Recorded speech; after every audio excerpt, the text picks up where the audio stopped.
Hi అండి, welcome to Vijaya's until. ఎలా ఉన్నారు అందరూ? బాగున్నారా? మేము బాగున్నామండి. ఇప్పుడు నేను చేయబోయే రెసిపీ ఉప్మా బిర్యానీ, వరినూకతో ఉప్మా బిర్యానీ. నేను ఈ గ్లాసు నూక తీసుకున్నానండి. ఇంకా 2 గ్లాసులు నీళ్ళు వేసుకుని పక్క పొయ్యి మీద వేడి చేసుకుందాం. 2 గ్లాసులు నీళ్ళు వేసుకుందాం. కొంచెం వేస్తున్నానండి, ఎందుకంటే బంగాళదుంప క్యారెట్ కూడా కదా. 2.25 గ్లాసులు వేసుకుని పక్క పొయ్యి పెట్టుకున్నాం అనుకోండి, ఉప్మా లోపల మనకు మరుగుతాయి, మనకు పని ఈజీగా అయిపోతుంది.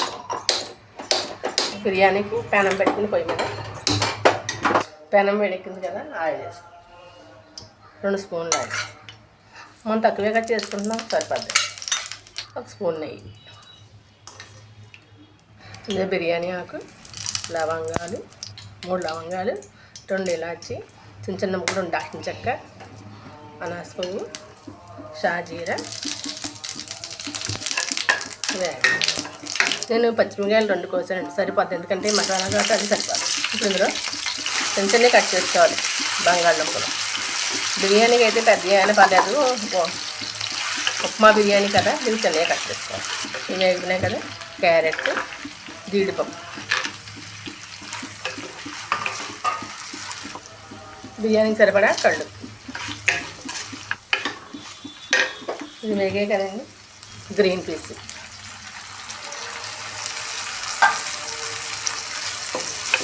అల్లం వెల్లుల్లి పేస్ట్.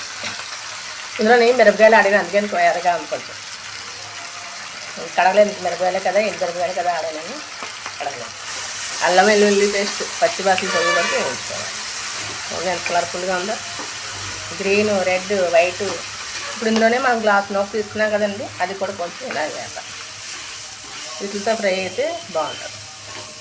పొడిగా వేయించుకుని కన్నా ఇలా ఇందులో వేయించుకుంటే ఈ మసాలాలు అన్నీ పడతాయి.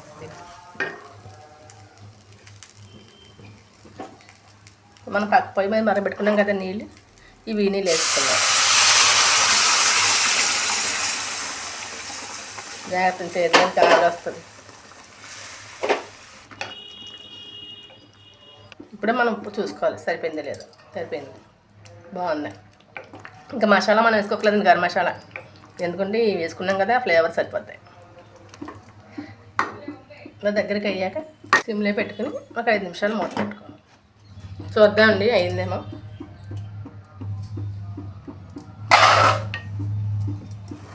రెడీ. ఆఫ్ చేసి ఒక 5 నిమిషాలు పోయాక మనం వడ్డించుకుంటే అప్పుడు ఇంకా బాగుంటుందండి. సర్వింగ్ ప్లేట్లో తీసుకుందామండి.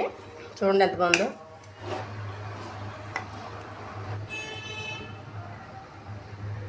ఉప్మా బిర్యానీ రెడీ.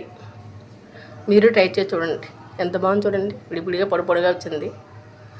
ఈ వీడియో కనుక నచ్చినట్లయితే లైక్ చేయండి, షేర్ చేయండి, సబ్స్క్రైబ్ చేయండి. పక్కనే ఉన్న బెల్ ఐకాన్ క్లిక్ చేయండి. నా వీడియో కనుక మీకు నచ్చినట్లయితే లైక్ చేయండి, షేర్ చేయండి, నా ఛానల్ని సబ్స్క్రైబ్ చేసుకోండి. పక్కనే ఉన్న బెల్ ఐకాన్ క్లిక్ చేయండి.